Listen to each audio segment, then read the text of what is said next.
There are two common misconceptions about suicide. The first one being that if someone is determined to kill themselves, then there's nothing that you can do to stop them. And the second one being that if you talk to someone about suicide, then that's going to make them more likely to kill themselves. Well, both of these are false and they actually help cancel each other out because there is a way that you can stop someone from committing suicide, and that's by talking to them. By talking to them, you show them that you care and that you're concerned for their life. So today, I want to motivate you to talk someone out of a suicide attempt.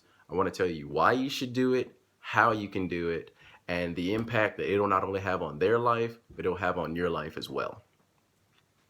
So, in case you didn't know, suicide is one of the most common killers in teenagers and young adults, which means that not only are parents losing their children and family or losing loved ones, but our world as a whole is losing possible world changing leaders, teachers, doctors, soldiers, anything like that.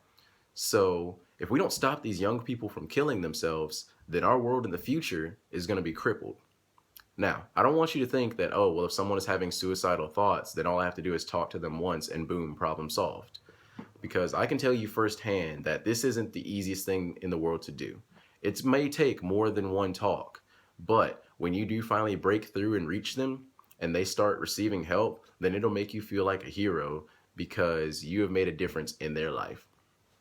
So the first step is opening up the conversation. This isn't exactly the easiest thing to talk about, but there are a few icebreakers that you can use. For example, you can walk up to them, hey man, I've noticed some changes in you lately, is everything okay? Or you can say, you haven't been acting like yourself lately. Is everything all right? Do you want to talk about it? And they could say, well, I've been having problems at home or I've been getting bullied. And you can follow up with questions like, well, what's the best way that I can help you out?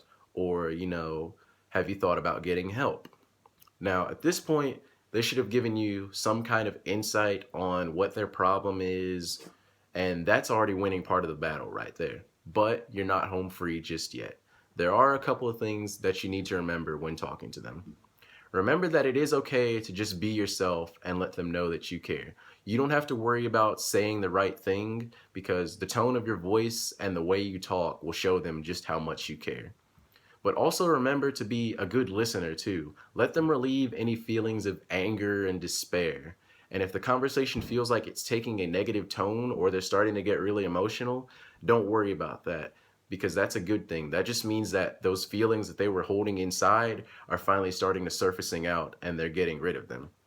Also, refrain from being judgmental and just be really supportive of them. This isn't the easiest thing for them to talk about, so we really just need like someone to listen and show that they care.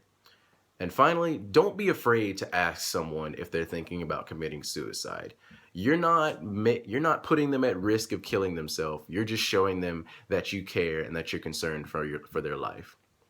But also, you need to refrain from arguing with that person. Avoid saying things like, you have so much to live for, or look on the bright side. Saying stuff like this will often make things worse rather than make it better. Don't offer ways to fix their problems or make that person feel like they have to justify their feelings to you. But two of the biggest things that you really want to avoid are swearing secrecy and blaming yourself because you're dealing with someone's life at risk here. So you may have to talk to professionals about what they've told you about. And if you swear to secrecy, then you're going to break your word to that person, and that could be the thing that pushes them over the edge. And no matter what happens, you can't fix someone's depression or lack of happiness. It's not your responsibility or problem, it's theirs. So it's up to them to decide, hey, I want to make this change and I want to make my life better. Now, I believe that my plan will work because it allows you to talk to this person and you get right to the root of the problem. So that way you can help relay that information to professionals. But also, it just helps that person feel like someone cares about them. It allows them to feel like, oh, well, I have someone I can go to whenever I feel like I'm having problems. And that can help reduce their chances of committing suicide. Now, I just want to give you a few of the things to watch for when you're having this conversation and what you can kind of expect afterwards. So as I said before, if you feel the conversation starting to take kind of a negative tone or they're starting to get really emotional and maybe they're starting to cry a little bit, Don't worry about that. That's just those pent up feelings that they held inside finally coming to the surface, and that's what you want. Now, if my plan is adopted and is successful, then you may see a slight decrease in suicide risk factors in that person. For example, maybe they'll stop talking about or thinking about dying so much, or maybe they'll stop thinking so lowly of themselves, kind of like a boost in their self esteem. Or they may want to talk to you more often about their problems because they know that you're trustworthy and helpful. Or they may just go out and seek professional help from a counselor. They might also go back to doing some of the things that they love doing, or you may just see them just look happier, like they're enjoying their life more. Now, not only does this conversation benefit them, but it also benefits you because it makes you feel like, as I said, it makes you feel like a hero because you just saved someone's life.